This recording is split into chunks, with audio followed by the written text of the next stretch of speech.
Right now, the New York Rangers are on the outside looking in of a playoff spot, but are one of many teams currently battling for one of those two wildcard spots in the Eastern Conference, and also still have somewhat of an outside chance of possibly kind of getting that third spot in the Metropolitan Division as well. It's not likely, but there still is a possible chance where they could kind of manage their way back in there. So there definitely is a chance of this New York Rangers team making playoffs. And with 7 games happening before the upcoming trade deadline on March 7th, that will start happening and being played after the end of the Four Nations face-off break. I think those games are going to have a pretty major impact on what the New York Rangers kind of path could end up looking like for this deadline. So in today's video, we're going to take a look at all 3 possible scenarios for the New York Rangers at this upcoming trade deadline, and kind of I'll give you my thoughts on all 3 of them, give the positives, the negatives about all 3 scenarios, kind of pathways that they could really end up taking at this upcoming trade deadline. So let's get right into it here and start off with the first option, the first kind of pathway that the Rangers could take, and that is if things don't work out in those 7 games here and things really are starting to look bad there. The Rangers fall quite a few more points back out of the race there, and they're maybe like, let's say, like 10 or plus points back of that second wildcard spot. Maybe it makes sense for the Rangers to end up being, kind of full-on sellers. Now, I don't know if this is the most likely scenario, but it definitely is a possibility where if this team does go, let's say 1-6 in those 7 games, and like I said, they're 10 plus points back of that second wildcard spot, something around there, it definitely would make a lot of sense to be probably more of a seller at the deadline. And obviously, the Rangers have traded away their pick, but it is top 13 protected. So there's the bonus there, at least if this team does end up kind of falling down.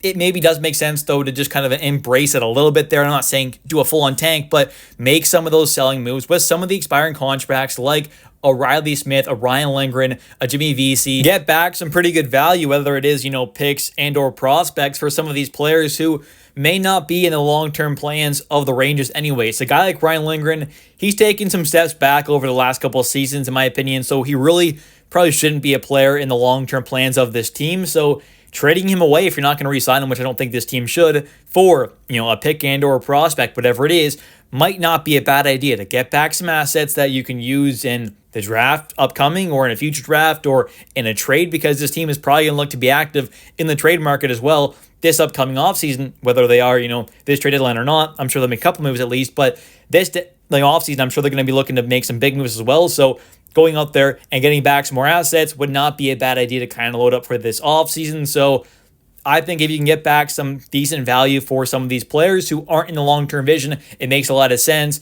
Lingard's not going to have a ton of value, but you can probably get back something, of worth possibly. You have a guy like Riley Smith who, you have guys like Brendan Othman and Brett Berard. I would really like to see them get more of a chance. And with what a guy like Brendan Othman has done so far since returning from his injury, he's looked really, really good, especially as of late. So I think he's someone who really deserves that call-up once again. Like we saw in the past, he had a little sample size in the past, but I really do think at some point this season we need to see him back up with this team. And if he can trade away a guy like Riley Smith, he can definitely have a pretty seamless fit into that top 9 somewhere, because you can play him on the left wing, you can play him on the right wing. I mean, you can take his spot where he is right now, or you can kind of shift other things around whenever you want. But having a versatile young guy like that who could come up here and get some experience, who's playing really good in the AHL, I definitely think would be a great thing for this team. And you can also get back possibly something around a 3rd round pick in value for someone like Riley Smith. So I do think some of those kind of moves could be a great thing. And Jimmy Vesey is also definitely a player who could possibly be moved away. I mean, you're not going to get a ton back in return, but maybe you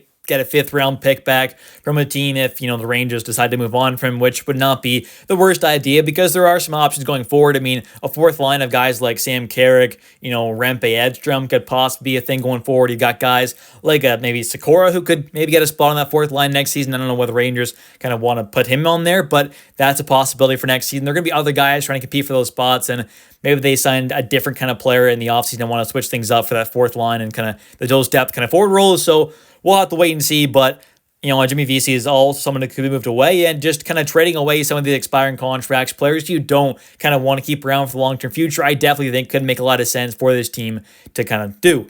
Taking a look now, though, at the kind of next option slash pathway for this Rangers team at the upcoming trade deadline, and that is if the team decides to do a bit of both. Maybe do a bit of buying and selling, which I definitely think is an option and could end up being a really smart one for not only the maybe right now of the team, but also the future as well. I do think, making some trades where you're moving off of guys like Riley Smith, Jimmy Vesey, and Ryan Lindgren. You're getting back some picks and or prospects, whatever it is, and, not all in one trade, obviously. And then maybe you're going after a guy like a Trent Frederick. So you get a third line center there who's still only 27, turned 27 a couple days ago, actually, as of recording this video.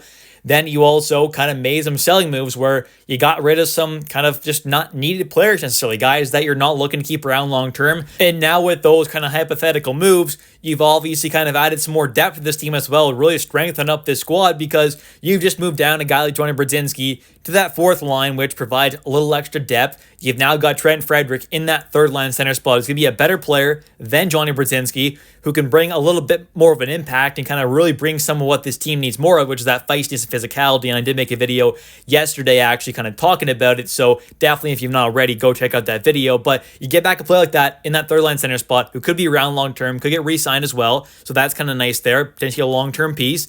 You traded away some guys who, like I said, aren't necessarily the most needed players, and you've opened up a spot now possibly for someone like a Brennan Hoffman to also get that call up and take the spot of Riley Smith. Maybe you want to have him on the left or right side, doesn't matter because he can play both sides there. You call up that young guy who's been playing really, really good in the AHL with the Hartford Wolfpack since coming back from an injury. He's been lighting things up and is probably deserving of a chance once again at the NHL level. Got a sample size a while ago now, last season where he had, a very small little couple game stretch there, did not play a ton. We didn't see a lot of him, but obviously got sent back down.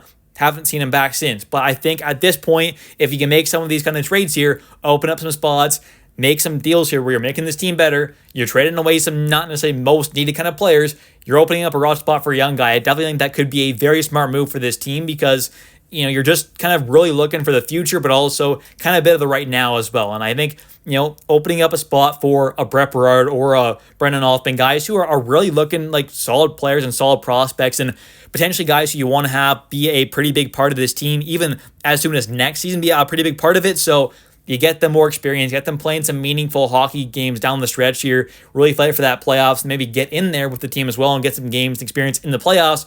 That could be really big for the development as well. So a lot of good can come from, buying and selling, but I definitely think kind of moving away from some of these expiring contracts could really help put this team in a better spot for the long term. Anyways, moving on to the third option now we have, and that is being kind of full on buyers. And I don't know if we're really going to see them be kind of big buyers here, and I hope they're not going to be big buyers on rental players, but this is an option where maybe Chris Drury is feeling a little pressure from up top, the ownership, and, maybe he wants to go out there and make another kind of big splash trade. He's already made two pretty decent-sized trades, obviously, so far, trading away their former second overall pick, a pretty high-tier draft pick in Kaapo Kakko, who got sent over to the Kraken for, third and a sixth-round pick, as well as, obviously, Borgen, who's been, re-signed, obviously extended.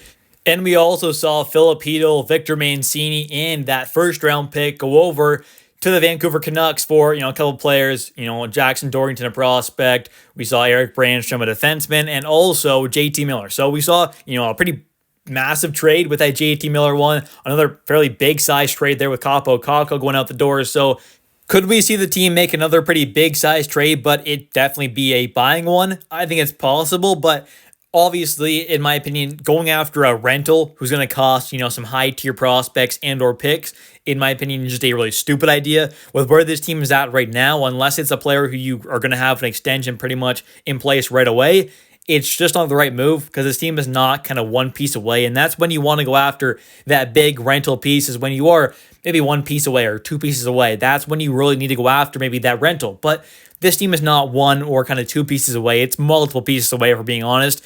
So making a buying move, I don't think would be the worst idea, but I really don't think it should be for, some 32-year-old pending unrestricted free agent. It should probably be more for maybe a 24 to 20 kind of 7-year-old player who maybe does have another year at least of term, or is going to be an RFA, possibly something like that, could make a little bit of sense. But going after a big kind of rental name is just not the right move, in my opinion.